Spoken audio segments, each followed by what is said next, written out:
opciones terapéuticas tenemos para que ustedes las conozcan. Bueno, a manera de introducción, las varices tronculares, es decir, esas varices que nosotros y los pacientes ven y se sienten, afectan cerca del 60% de la población. De ese 60, de las úlceras de origen de miembros inferiores, cerca del 70% son por causa venosa. Entonces es una enfermedad que si llega a progresar a ulceración de miembros inferiores, puede ser tanto costosa como afectar la calidad de vida de los pacientes. Es una enfermedad que afecta claramente la calidad de vida de los pacientes. 56% de las personas son asintomáticas, eso está demostrado, y claramente si uno hace un Doppler a personas asintomáticas, cerca de este porcentaje van a llegar a tener algún grado de insuficiencia. Es una enfermedad costosa en Europa, y es frecuente que consulten, y uno como cirujano general también se da cuenta, y como cirujano vascular mucho más, que las consultas por dolor abdominal con dolor tipo vascular venoso son cada vez mayores. Y en los Estados Unidos cerca de 3 billones de dólares en el mundo son destinados para tratamientos de esta enfermedad y nuevas tecnologías.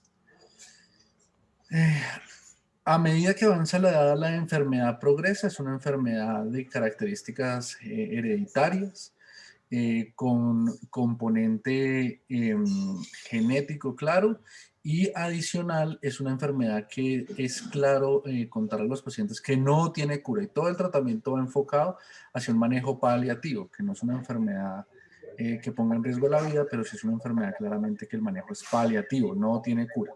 Y cerca de los 64 años, cerca del 55.7% de la población tiene algún grado de insuficiencia. Este se ulcera el 1% y hay 5% de cambios tróficos en la piel. Factores de riesgo: la edad, el estradiol, por eso es más frecuente en mujeres, los factores genéticos, el sexo femenino, y la obesidad y el sedentarismo están también asociados a esta enfermedad. Causas otras enfocadas: tabaquismo, antecedentes de trauma, neoplasias, la cantidad de gestaciones y la vida laboral. Estas, como trauma y neoplasias, son insuficiencia venosa secundaria a otro tipo de problemas. Este dibujo es bastante interesante porque nos da como un rasgo anatómico de cuáles son las venas que hay que tratar, y de cuáles hablamos cuando hablamos de la capa superficial y del componente profundo venoso. Entonces, la fase profunda, que es esta, es la que nos divide el componente venoso profundo, donde pues están las venas que acompañan a las arterias, y el componente superficial, donde está la vena safena mayor y menor, así como de las perforantes que comunican estos dos, y las tributarias de ambas. El 85% de los casos de la insuficiencia venosa superficial y es a nivel de la vena safena mayor, y está dado o está principalmente afectado por la incompetencia a nivel de la unión safeno-femoral y de la unión safeno-poplitea, que son dos de los puntos importantes a tratar durante el tratamiento de esto quirúrgico. Obstrucción venosa se da en el 18 al 28%, y ahí también hay un daño en la bomba muscular, que es pues, la bomba de los músculos de nuestro miembro inferior. Marcadores bioquímicos: no me voy a entrar mucho en esto, pero pues también tiene un componente bioquímico, sobre todo dado por alteración de metaloproteinasas de la matriz S1, 2 y 3. Hay degradación de la matriz extracelular, se debilita la piel de la vena en forma total y segmentaria, y hay fibrosis subendotelial. Entonces esto da lugar a que la vena se dilate. A manera de definición, la enfermedad venosa crónica, y literalmente las guías colombianas la definen así, es un consenso proveniente de la existencia de un compromiso morfológico funcional con la afección del sistema venoso superficial, del sistema venoso profundo de larga duración, generando manifestaciones propias y presencia de síntomas o signos que requieren estudio y tratamiento. Y la insuficiencia venosa superficial puede ser silente o sintomática, y está caracterizada por la aparición de venas periféricas tortuosas dilatadas, llamadas varices. La insuficiencia venosa o las varices tienen un componente de reflujo u obstrucción cuando son secundarias, Hay hipertensión venosa, que es la parte, digamos, clave de la fisiopatología, que no reducen con el ejercicio y se manifiestan por dolor. El dolor tipo vascular venoso es un dolor que da sobre todo en horas de la tarde, que se incrementa con la bipedestación porque tenemos que vencer la gravedad para vencer la gravedad para vencer mejorar el reflujo, el retorno venoso y que usualmente mejora en la posición acostado. Hay edema, cambios tróficos de la piel y úlceras cuando se deja progresar la enfermedad. ¿Qué procedimientos tenemos? Tenemos procedimientos ablativos, resectivos y excisionales. Los ablativos son todos guiados por venopunción y guiados por una ultrasonografía intraoperatoria. Tenemos térmicos, mecánicos y químicos. Los resectivos es la resección quirúrgica. Se hablan sobre todo de la ligadura de la safena mayor a nivel de la unión safenofemoral. Y las excisionales o safena abierta o a cielo abierto que pueden ser radical o localizadas. El CEAP, esto es muy importante sobre todo para los estudiantes que conozcan el CEAP, fue una clasificación generada para unificar los conceptos y es muy importante tenerla clara y conocerla porque en esto es que basamos nosotros el tratamiento.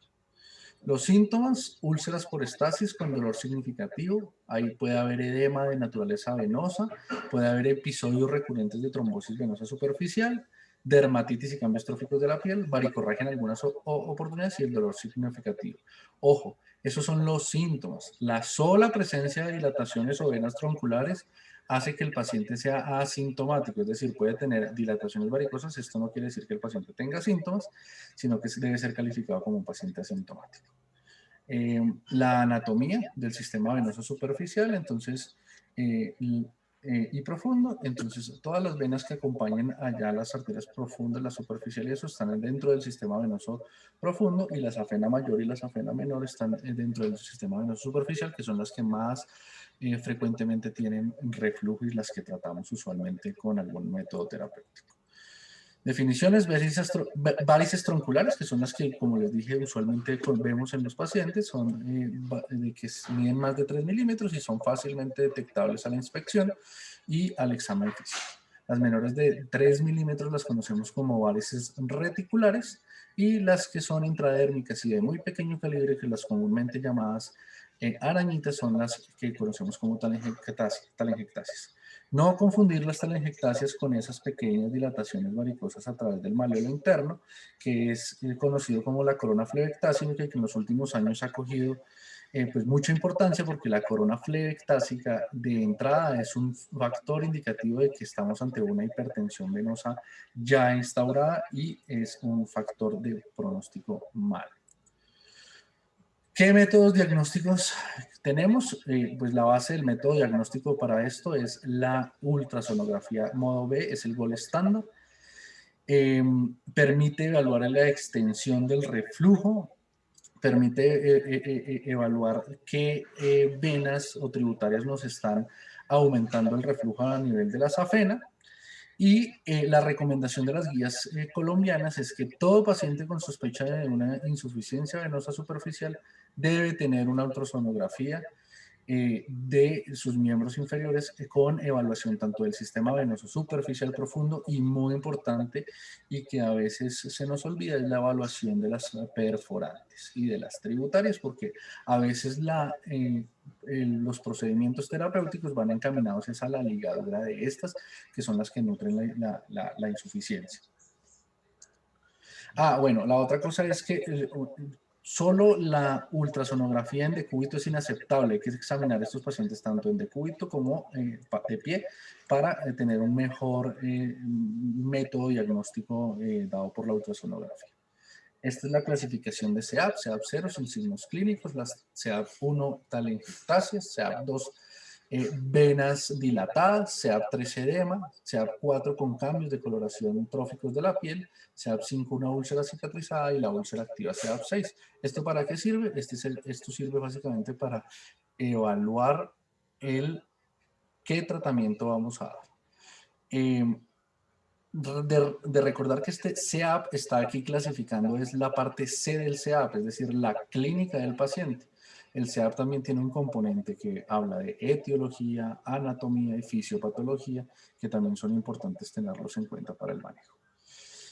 Todo paciente debe ser de entrada con recomendación 1A según las guías colombianas con la clasificación de CEAP. Y todo paciente que tenga un CEAP 2 es candidato a manejo quirúrgico o resectivo. Los pacientes con CEAP 0 o 1 pues no tienen indicación. Eso es muy importante porque pacientes que no tengan varices pues no tienen indicación de cirugía, sí tal vez indicación de otros procedimientos y otros tratamientos. ¿Cuál es el objetivo del tratamiento? Aliviar los síntomas, estético con la desaparición de las varices, disminuir las recidivas. Esto es así, la formación de recidivas es una forma de cómo medimos si un tratamiento es efectivo o no, es uno de los outcomes a medir, corregir el reflujo y mejorar la calidad de vida del paciente. Aquí hoy hablábamos con el profe Barrera de que probablemente a los pacientes que van a ser llevados a tratamiento de safena o de varices, lo que les mejora la calidad de vida y lo que a ellos les da satisfacción como pacientes es que ya tengan ausencia de varices. No solo es tratar el reflujo de las safenas y le vamos a dejar las dilataciones varicosas ahí porque el paciente va a pensar que pues no se le hizo nada, porque eso es el motivo de consulta y por lo cual llega el paciente a nuestro servicio. Bueno, como a manejo de tratamiento farmacológico, en algún club de revistas pasados revisamos, hay muchos medicamentos que pueden, digamos, ayudar a mejorar el tono venoso, a mejorar los síntomas, disminuir la inflamación crónica venosa, pero sin embargo el único que tiene cierta evidencia son los flavonoides como la diosmina, pero es una recomendación 2B, es decir, el flavonoide como la diosmina jamás debe ser manejado como terapia única, siempre debe ir asociado como una terapia adyuvante. Pero el flavonoide tiene, digamos, es el único que ha demostrado algún grado de mejoría con estos pacientes. Elastocompresión, esto es muy importante para todos, la elastocompresión es el pilar del tratamiento. ¿Cuándo la vamos a dar? Entonces, básicamente la elastocompresión está indicada siempre. Cirugía abierta, cirugía con ablación, elastocompresión solo en pacientes que no se pueden operar y en el postoperatorio.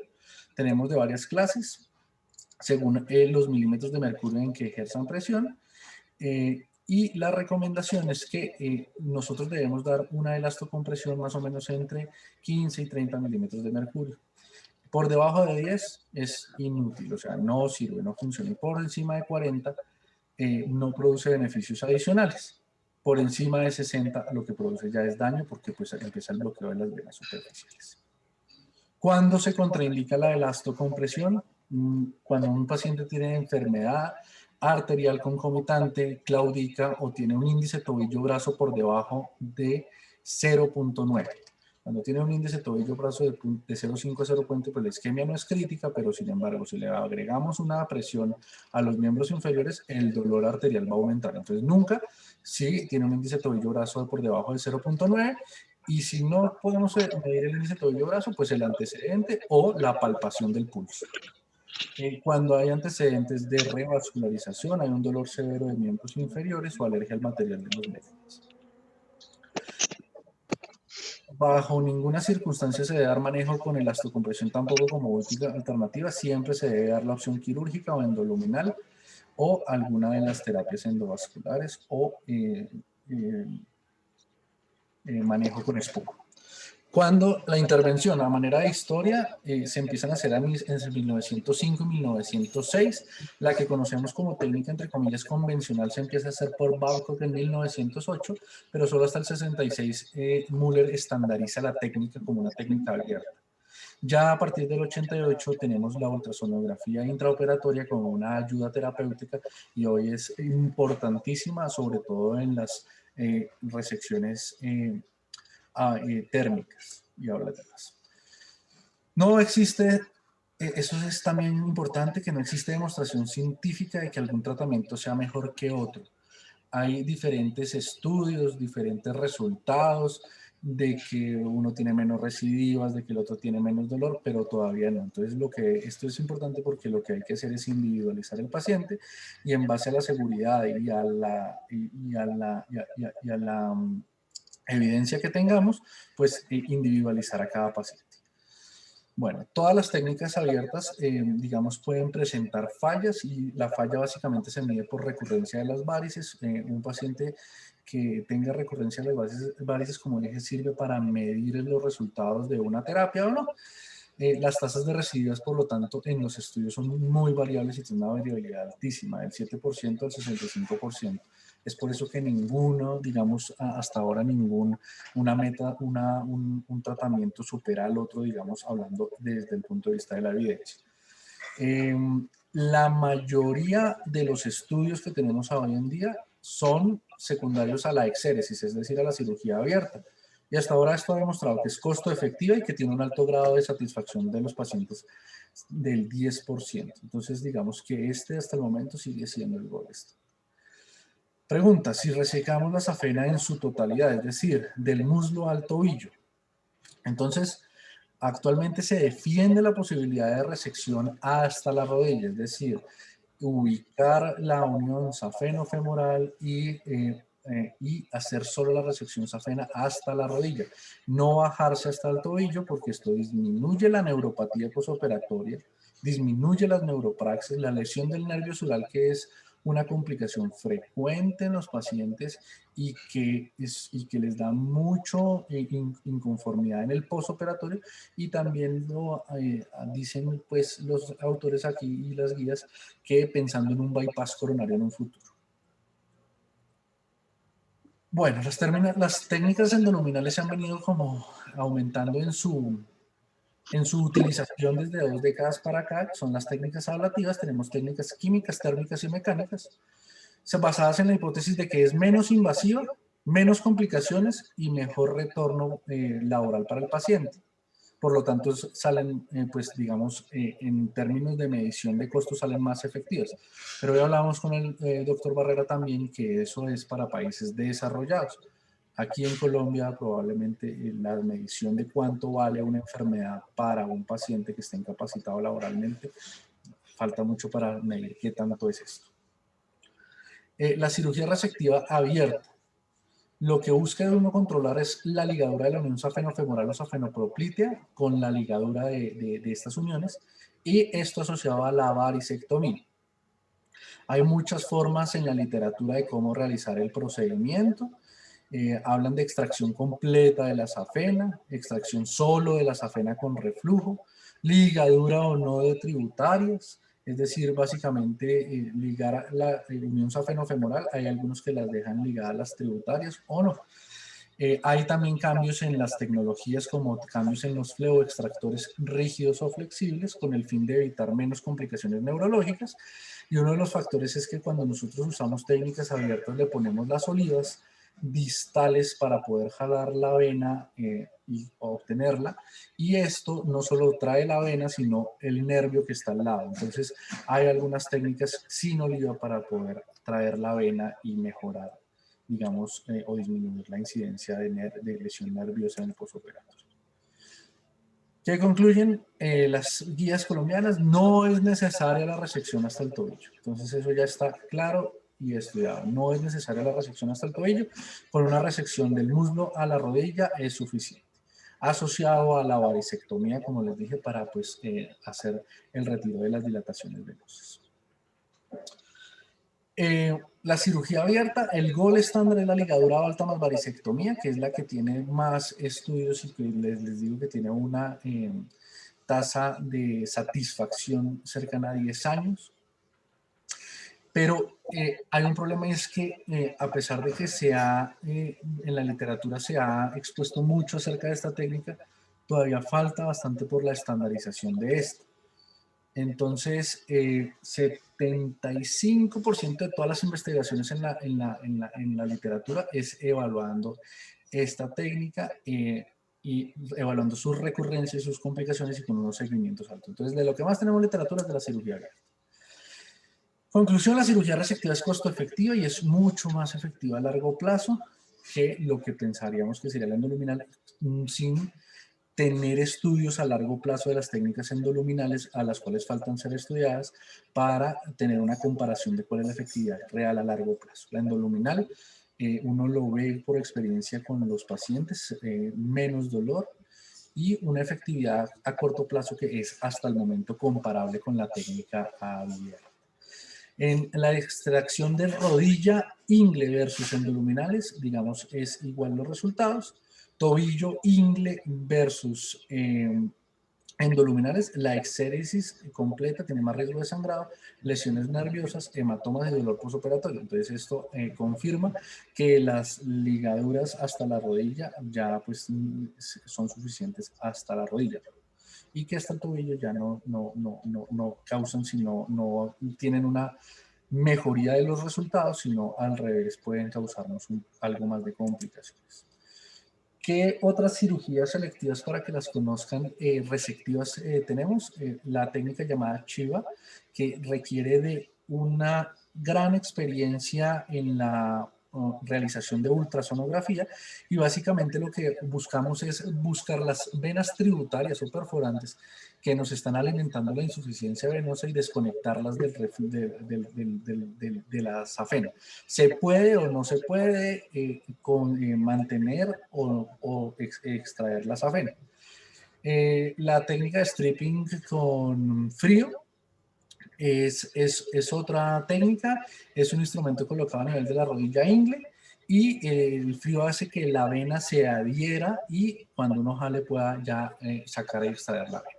Y la flebectomía con anestesia local es guiada por ecografía, mirar cuáles tienen reflujo, aplicar anestésico local en donde estamos con las varices con reflujo y hacer la resección con anestesia local.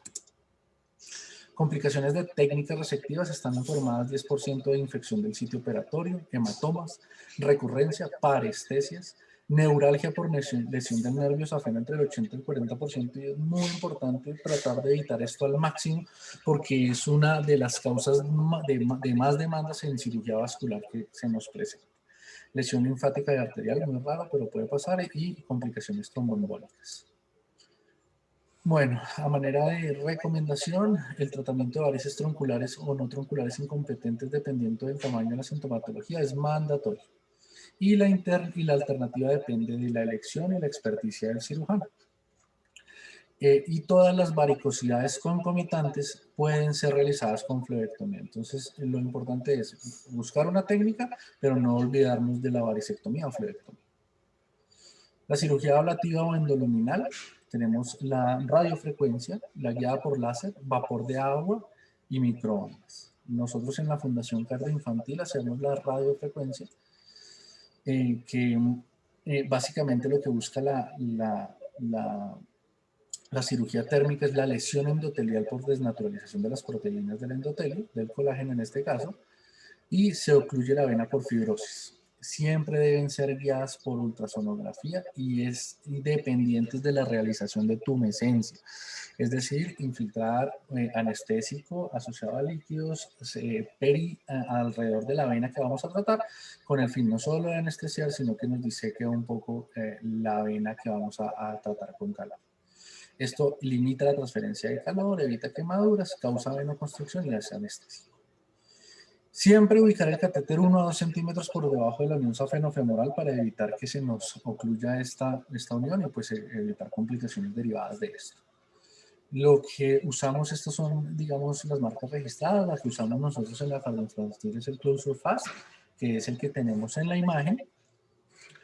Esto lleva una temperatura de 100 a 120 grados centígrados, se ubica 1 a 2 centímetros por debajo de la unión safeno-femoral y el catéter al final tiene una distancia de 7 centímetros que son los que generan el calor, por lo cual uno a medida que va quemando debe irlo bajando 7 centímetros.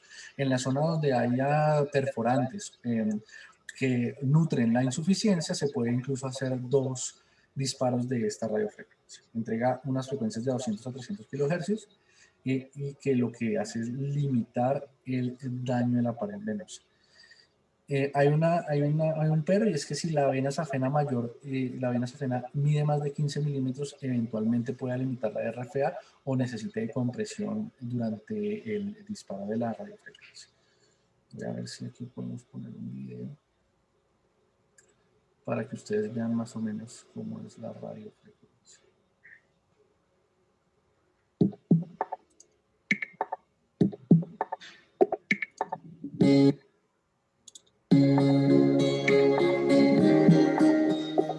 Entonces ahí pues pasamos el catéter por debajo de la safena femoral y este es la punta del catéter que les digo que mide aproximadamente 7 centímetros donde realizamos pues, la ablación.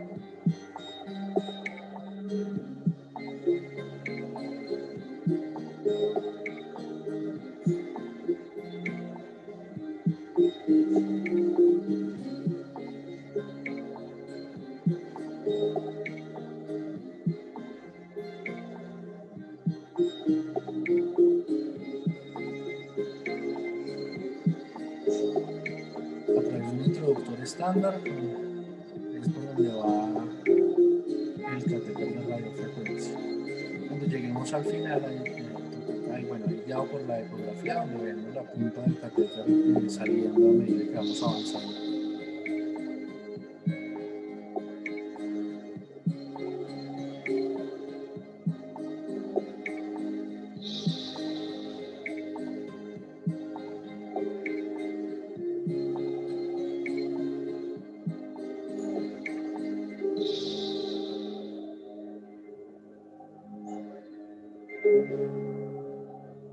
Es muy importante sacar el introductor cuando ya vayamos terminando, porque si no lo que quemamos es el introductor y no la vena. Entonces es muy importante estar pendientes de esto cuando vamos sacando cuando estamos llegando al final.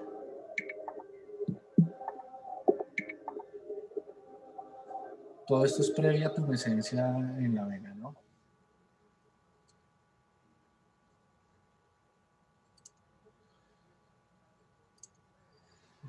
Bueno, la otra es la cirugía por láser. Básicamente la técnica es la misma, solo que la diferencia es que aquí lo que hacemos es bajo una fibra productora de haz de luz, hacemos la ablación térmica de la safena.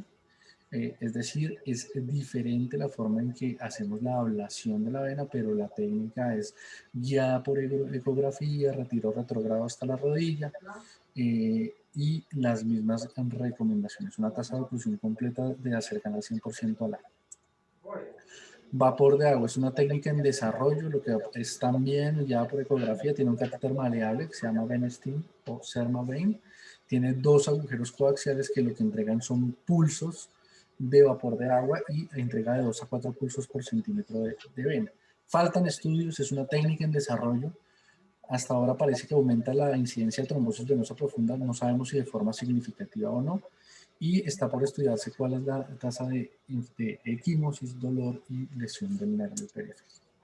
La otra es la ablación por microondas, también ya por ecografía, unos pulsos de 20 a 30 watts a razón de 2 a 4 cada 7 segundos, unas complicaciones reportadas de 10%, también una técnica relativamente nueva.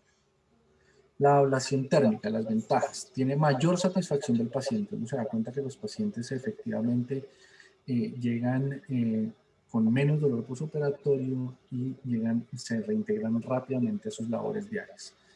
Es fácil la realización del procedimiento, es por venopunción, no necesita incisiones, por lo que tiene menos riesgo de infección, la recuperación es más rápida, hay menos dolor, menos costos y es más segura.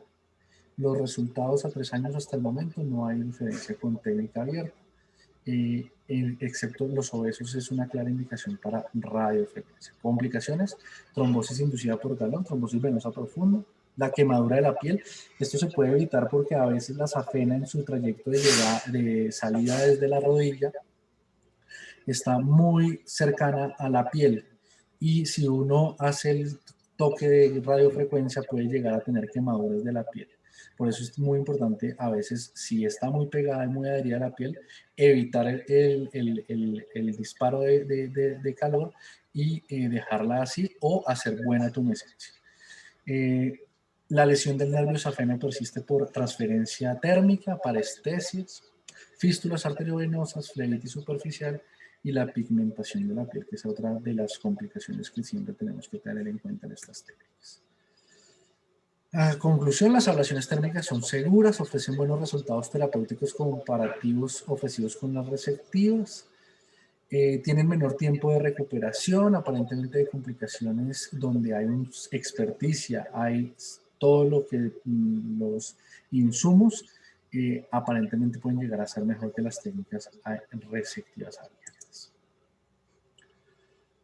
Otra es la ablación no térmica, es una de las técnicas que también vale la pena mencionar y es la embolización con cianocrilato, que es el Benazil Closure System, también aquí administrada por Medtronic como de la radiofrecuencia, y es a través de un catéter bajo guía ecográfica se libera un adhesivo que lo que hace es polimerizar al contacto con la sangre, se polimeriza y lo que hace es se torna viscoso y lo que nos hace es pegarnos las paredes de la vena una con otra y ocluirla. Tiene que ser altamente viscoso porque si no, pues migra hacia proximal y nos puede dar trombosis del sistema venoso profundo o tromboembolismo pulmonar. Se hace a través de un introductor de 7 French, cada vial es de 4 milímetros. Es muy importante que durante cada disparo se debe hacer compresiones de 30 segundos y la primera durante 1 minuto y se debe sacar luego de cada 3 a 5 centímetros. Los resultados son prometedores, no requiere, digamos, anestesia general porque no es térmica, y las complicaciones, hiperpigmentación, tromboflebitis, tiene resultados como a 24 meses medidos de 95%. La ablación mecanoquímica o MOCA es una ablación a través de un aditamiento en el catéter rotatorio y que al final también administra un esclerosante viscoso a razón de 1 a 2 milímetros segundo, también con resultados aparentemente a 12 meses de buena no recurrencias y de mantener la oclusión completa a 12 meses del 94%, complicaciones trombosis venosa profunda, tromboembolismo pulmonar, parestesias y lo mismo que las otras técnicas. Las varices segmentarias deben ser tratadas con fluorectomía. Aquí les voy a este video para que vean cómo es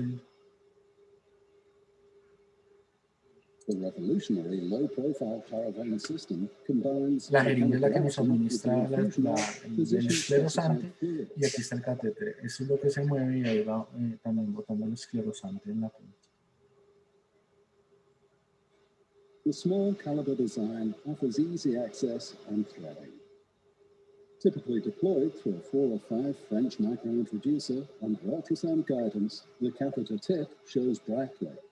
On activation, the unique rotating ball dispersion tip rotates at approximately 3,500 RPM, creating a targeted penetration. Operators of the Claravane system can feel confident, offering a safe and effective non-thermal treatment, while patients enjoy a virtually pain-free procedure and a fast return to everyday activities. Listos. Thank you for choosing Doylestown Hospital's Orthopedic Institute. Bueno, la ablación mecánica, esta es la recomendación de las guías colombianas. La ablación mecánica, química o combinada en reflujos son técnicas aceptadas otra vez en aquellos centros que cursen con con el recurso tecnológico y la experticia de los cirujanos. Y por último, la fleoesclerosis. Hay de dos tipos, los detergentes y los osmóticos. Lo que hacen es destruir la membrana lipídica del endotelio y tenemos el que usamos en la cardioinfantil es el polidocanol, al 3%. Esto se combina con aire para intentar hacer que la espuma sea lo más delgada posible, y eso es importante porque eso evita las complicaciones tanto de graves como el embolismo hacia proximal. y también ayuda a que no se manche la piel. Entonces es muy importante la preparación de esto, que sea con una burbuja muy pequeña. Otros son los osmóticos, que son soluciones hipertónicas, y las soluciones químicas que hacen el daño endotelial directo. Esto no está aprobado por la FDA. Nosotros en la cardioinfantil, como les dije, usamos el polidocanol, que consideramos que es seguro y pues que necesita una preparación fácil, pero de cuidado. La escleroterapia líquida es solo uso histórico, es una técnica que fracasó por sus complicaciones frecuentes. Hay otra técnica que es la escleroespuma o ENOF, que esto es para la safena, administrar polidocanol en relación aire 1,5, que por medio del método de Terracea para la formación de espuma, esto es más fácil explicarlo cuando lo ven, pero se hace una llave de 3 vías medianamente abierta y por presión lo que hace es formar espuma entre el aire y el polidocanol. Lo que les digo, entre microespumas son más efectivas, hay absorción más rápida. Y el polidocanol se puede usar al 1% para venas pequeñas y al 3% para venas un poco más grandes. Importante, la escleroterapia por sesiones es necesaria para completar el tratamiento.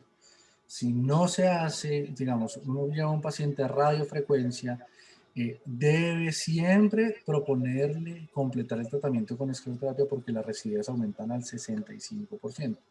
Esto es un problema aquí en Colombia porque la escleroterapia no es cubierta por los seguros, porque son vistos como un procedimiento estético. Entonces, la mayoría de los pacientes no lo pagan y no tienen cómo pagarlo, por lo tanto no se lo hacen. Entonces, alto riesgo de residuos por esta razón. Nunca en una sesión más de 10 cc de polidocanol, porque está a partir de ahí altamente relacionado con las complicaciones. Nunca en un solo sitio, es decir, inyectar en un solo sitio. ENOF versus térmica versus cirugía, aparentemente es mejor las técnicas térmicas y la cirugía abierta que la ENOF. Deja los troncos venosos grandes de forma insuficiente con unas tasas de recidiva altas. Complicaciones de la fibroesclerosis, recidiva, hiperpigmentación es la más frecuente y la que más le debemos advertir a los pacientes, asociadas a tromboflebitis con dolor, algo de cefalea, ya nos pasó alguna vez con un paciente ya en la cardioinfantil, ojo con el tromboembolismo pulmonar y el embolismo aéreo, pero si uno hace una adecuada técnica puede evitar este tipo de complicaciones. Bueno, recomendaciones. Si se detecta una o varias venas como causa única de reflujo o de ulceración, la ablación térmica o escleroterapia guiada por ultrasonido debe ser practicada y asociada al manejo para completar. Recomendaciones generales de las guías colombianas: siempre informar a los pacientes de cuáles son todos los métodos y tratamientos existentes. Siempre mandar al paciente a los servicios de cirugía vascular y angiología. Tener en claro para los médicos generales las pautas y cómo se debe diagnosticar y siempre mandarlo al cirujano vascular.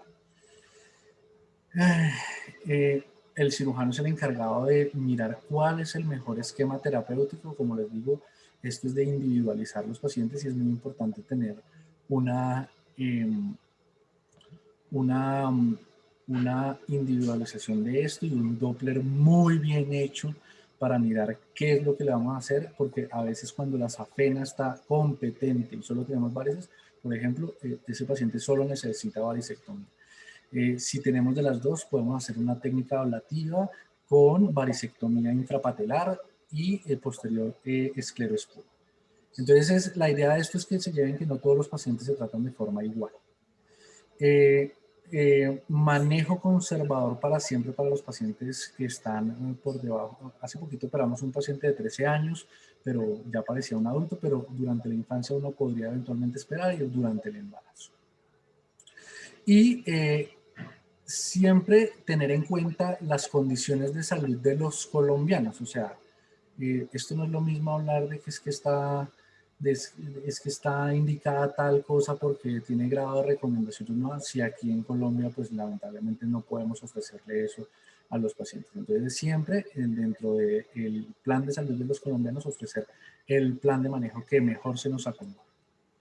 Y este es como un esquema de cómo es el tratamiento de la insuficiencia venosa superficial. Entonces, es importante clasificar de forma la CLCAP, un ecodoppler venoso bien realizado, y ahí escoger si vamos a hacer exéresis, ablación, o si necesitamos de un tratamiento alternativo, ya sea porque el paciente tiene un CEAP 5 o 6, porque el paciente tiene una trombosis venosa profunda, un postrombótico. Entonces eso ya se sale del tema y es harina de otro costal. Después de escoger la técnica, hacer un seguimiento de ecodoppler y ellos evalúan, hacer un resultado de evaluación de cuál es la satisfacción del paciente. Muy importante, eso es, digamos, el objetivo final del paciente. Y recordar que esto es una enfermedad que tiene un manejo paliativo, no un tratamiento curativo. Muchas gracias. Creo que Barrera, no sé.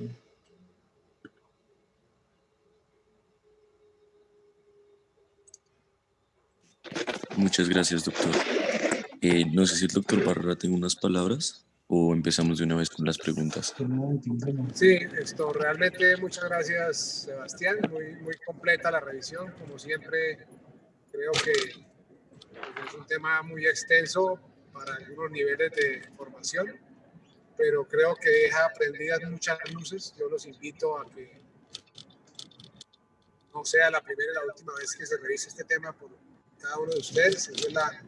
El grupo de interés tiene precisamente esa particularidad y es despertar el interés en diferentes focos.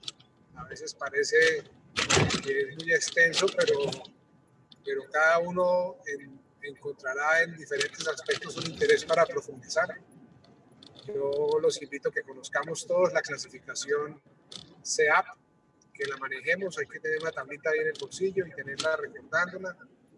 Importantísimo conocer cómo es un reporte de duples. Es una vergüenza que la gente pide exámenes, pero no saben interpretarlos, y esto ya está en todas partes. Es un estudio que lleva 30 años en nuestro medio y todos deberíamos conocer el reporte del examen de ultrasonografía duples y conocer exactamente cuál es la conducta tomada con este tipo de exámenes. Creo que se mencionaron todos los aspectos relacionados con la terapia.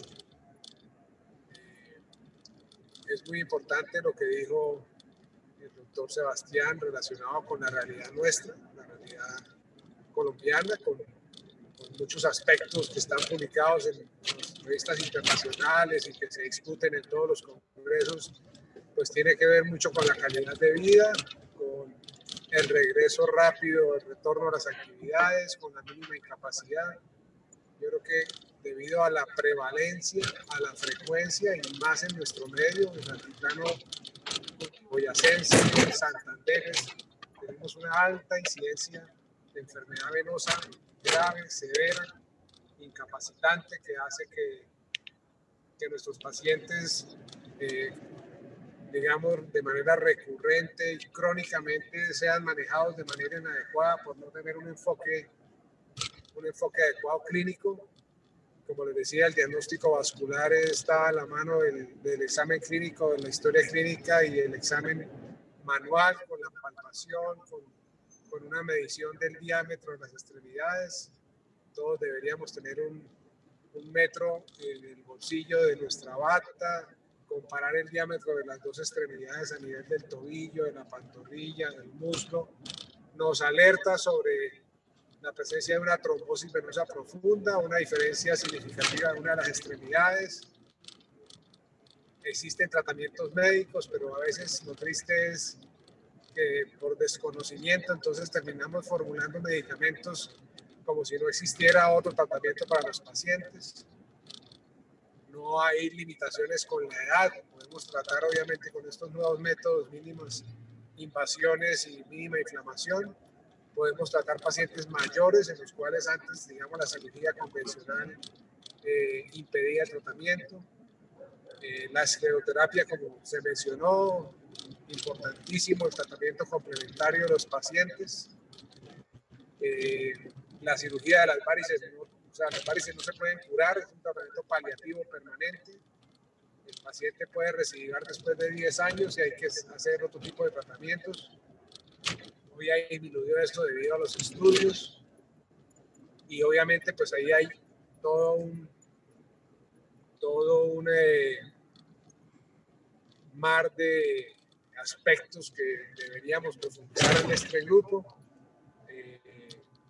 Y lo más importante, los invito a que no nos quedemos ahí. Ahí están las guías colombianas publicadas en la revista Vascularium de Cardiovascular.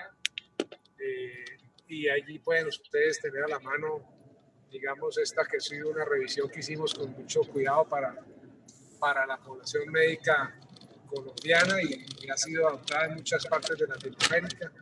Entonces, los invito a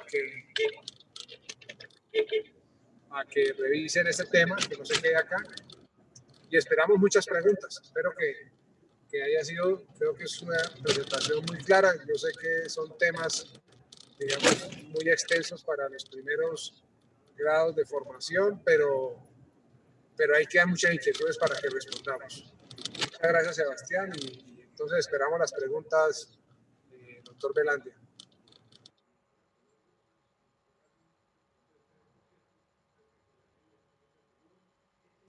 Muchas gracias por la intervención. La primera pregunta es del doctor Javier Castillo.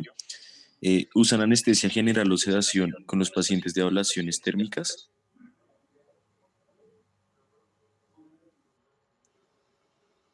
No, usualmente usamos anestesia o raquidia, que es la gran mayoría de los casos, o anestesia general. La sedación poco nos gusta porque pues, la movilización del paciente de las extremidades con el catéter puesto,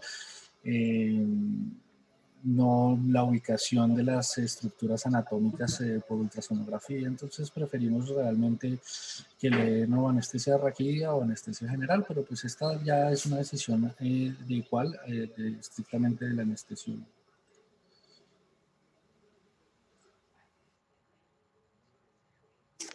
La pregunta Listo. es muy válida porque obviamente es una técnica que puede hacerse, digamos, nosotros no tenemos adecuadamente implementado en nuestros medios los procedimientos de consultorio y pues casi que con esta mínima invasión muchos grupos en el mundo han realizado tumescencia anestésica, anestesia local, pero en nuestra institución la conducta con este procedimiento es que es una cirugía, como todas las cirugías, se analiza con la anestesia, va a una conducta preanestésica, el anestesiólogo define cuál es la mejor anestesia para esos pacientes y no hacemos anestesia local y tumescencia.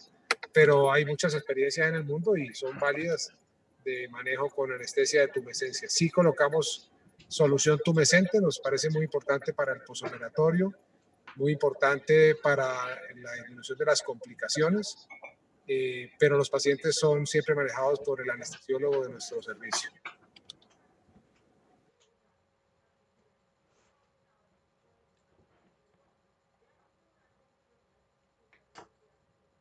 Muchas gracias, doctor. Y la segunda pregunta es, ¿alguna recomendación para los pacientes con insuficiencia mixta?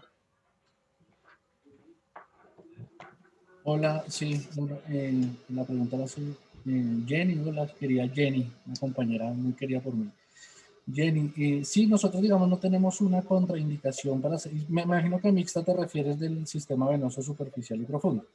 Nosotros no tenemos una contraindicación para operar a estos pacientes, lo único es que pues, estos pacientes sí deben ir en el posoperatorio prácticamente que de por vida asignados a su utilización de elastocompresión, pero sí no tenemos ninguna, digamos, contraindicación para el manejo de la safena mayor. Y los hacemos. No sé, el profe, qué otras... Sí, no, yo creo que lo más preocupante del manejo mixto es intervenir un paciente que tenga un síndrome postrombótico, donde su sistema superficial está manifestando la enfermedad profunda y realmente cuando tenemos insuficiencias venosas profundas aisladas, en los cuales no tenemos, digamos, en nuestro sistema atenciones previas de ese paciente, pues es muy difícil uno poder asegurar que no tuvo una trombosis venosa o una tromboflebitis que comprometió el sistema venoso profundo y que hoy está consultando por insuficiencia. Entonces yo creería que este tema debe ser analizado individualmente. Hay pacientes que intervenimos, básicamente los que tienen úlceras, pero por atención por insuficiencia venosa y varices, preferimos no intervenir los pacientes que tengan insuficiencia venosa profunda si no son adherentes al uso de un soporte elástico de manera juiciosa y que no entiendan claramente que la corrección quirúrgica no es el tratamiento para su problema. Esa es una de las cosas más preocupantes de intervenir pacientes con reflujo profundo y más si son pacientes que tienen compromiso de tipo crónico postrombótico. Entonces yo creería que sí, individualizando los pacientes y manejado por un grupo experto.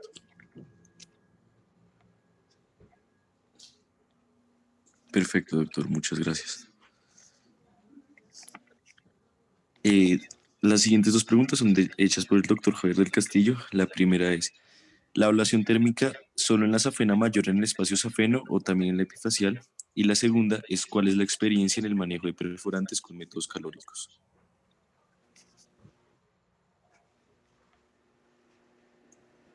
Sí, Javier, ¿cómo va?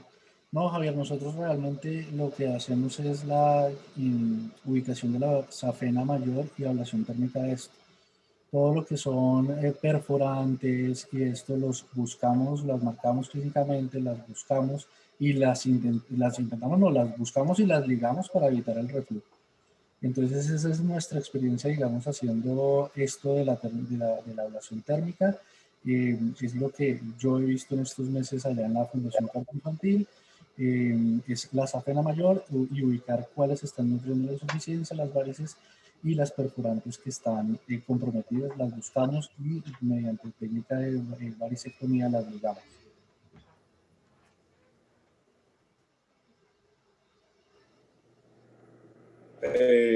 Yo agregaría simplemente que sí, existen los dispositivos, no los usamos nosotros en la carne infantil.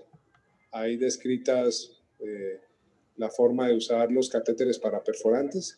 Preferimos hacer ligadura selectiva de los mismos y solamente radiofrecuencia en la safena mayor.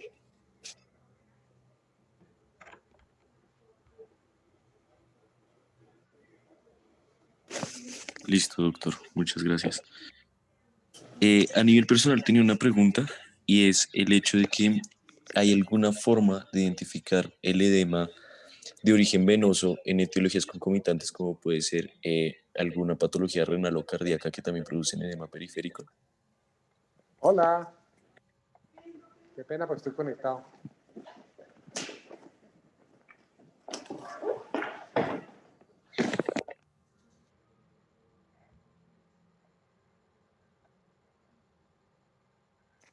Listo, doctor. Era acerca de que si hay alguna forma específica de identificar em, como tal el edema de origen venoso de etiología venosa cuando hay patologías concomitantes como es una patología renal o cardíaca que también producen edema periférico.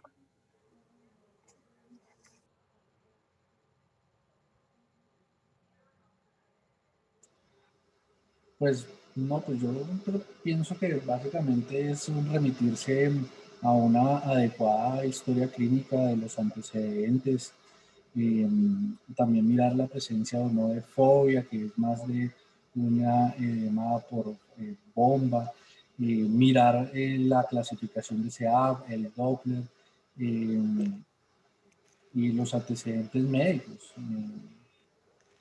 Y también es muy importante saber la diferencia del edema venoso del edema linfático. Eh, sí, básicamente eso. Pero es que el edema, sobre todo por insuficiencia venosa, es un edema que no es muy marcado, que si no estamos en estadios avanzados de la enfermedad, pues básicamente lo que mientras que los pacientes en falla cardíaca en edema o ortopnea tienen otros síntomas, ¿no? Entonces yo pienso que eso es cuestión también de historia clínica. Sí, yo agregaría que esa es la parte importante que los invito a que revisemos cómo deben ser los reportes de los estudios de dúplex, por ejemplo, porque la clínica hace el 90% del diagnóstico, uno simplemente confirma el diagnóstico. Entonces, estas patologías que producen edema de miembros inferiores, edema generalizado, digamos, lo más frecuente en una institución como la nuestra cardiovascular es la falla cardíaca derecha, un paciente con insuficiencia cardíaca congestiva. Y todos estos pacientes van a consultar siempre por dolor en las extremidades, por edema, pero obviamente lo que dijo el doctor Sebastián es lo más importante, la anamnesis, el examen clínico y el contexto en el que estamos examinando al paciente. Uno no solamente mira piernas, hay que mirar pacientes, hay que auscultar los pacientes, si tienen ortopnea, si los pacientes tienen disnea paroxística nocturna, si los pacientes no hacen disnea con pequeños y medianos esfuerzos. O sea, esa parte es importantísima del manejo integral del paciente. Y el edema debe ser, como les digo, parte del diagnóstico. Entonces, la sobrecarga de cavidades derechas y falla cardíaca pues requiere el ajuste y el manejo de falla cardíaca y no vamos a ponernos a pensar en corregir el tema en las piernas. Seguramente los pacientes mayores de 50, 60 años pues van a tener asociado insuficiencia venosa, van a tener asociado linfedema y cuadro linfático que puede estar coexistiendo con su falla cardíaca. La falla renal, que tiene también edema, pacientes sobre todo que no han iniciado sus terapias de reemplazo renal con diálisis, pues esos pacientes van a tener muy seguramente compromiso importante por acumulación de líquido y por sobrecarga también de sus cavidades por la no eliminación. Lo mismo los pacientes que hacen falla hepatorrenal y obviamente los pacientes que tienen hipoalbuminemia, que se nos olvida mucho con los pacientes desnutridos, básicamente los ancianos en nuestro medio con una avanzada desnutrición y consultan con un edema importantísimo de miembros inferiores, con pacientes que permanecen todo el día sentados, pues eso obliga a hacer el diagnóstico diferencial también. Si pierde la presión oncótica por hipoalbuminemia, vamos a tener un edema severísimo con fobia de miembros inferiores. Entonces es un ejercicio muy importante. Los métodos de diagnóstico nos pueden ayudar. Es obligatorio a quien haga un reporte de duples reportar las sobrecargas de cavidades derechas que seguramente están aumentando y severamente la insuficiencia venosa. Entonces eso también hace parte de la disciplina y del juicio con que se hacen los reportes de nuestros estudios venosos de métodos no invasivos, que a veces se hacen de manera muy folclórica y eso realmente es responsabilidad del operador advertirle también al médico tratante, encuentro un paciente que tiene elevación de los flujos venosos a nivel de sistema superficial y profundo y que puede estar relacionado con una sobrecarga de cavidades derechas y seguramente con un ecocardiograma vamos a comprobar el diagnóstico y obviamente el manejo será compensar la falla cardíaca. Entonces siempre tenemos que pensar en la bomba cardíaca y que las extremidades y el sistema vascular pues depende de este sistema. Muchas gracias, doctores. Y la última pregunta también es del doctor del Castillo. Dice, ¿las úlceras venosas crónicas y o recurrentes les hacen manejo endoluminal como terapia coadyuvante?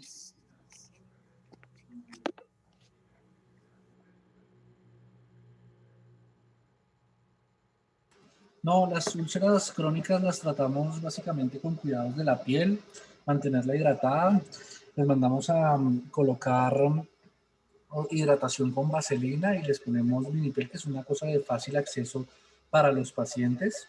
Les hacemos tratamiento también para evitar la colonización con antimicótico y antibacteriano, antibiótico, perdón. Los seguimos en el tiempo y vamos evaluando el cierre para después llevarlos a una cirugía electiva de ser posible.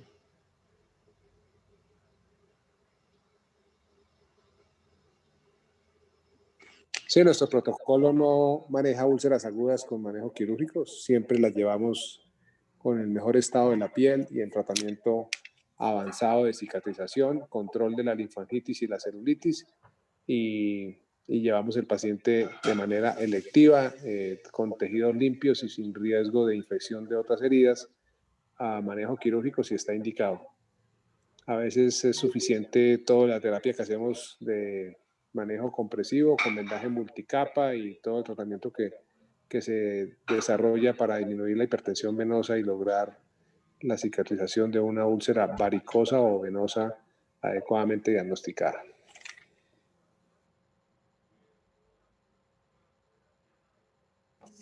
Listo, doctor, muchas gracias. Quiero que esas fueran todas las preguntas y no sé si tengan algo más que comentar.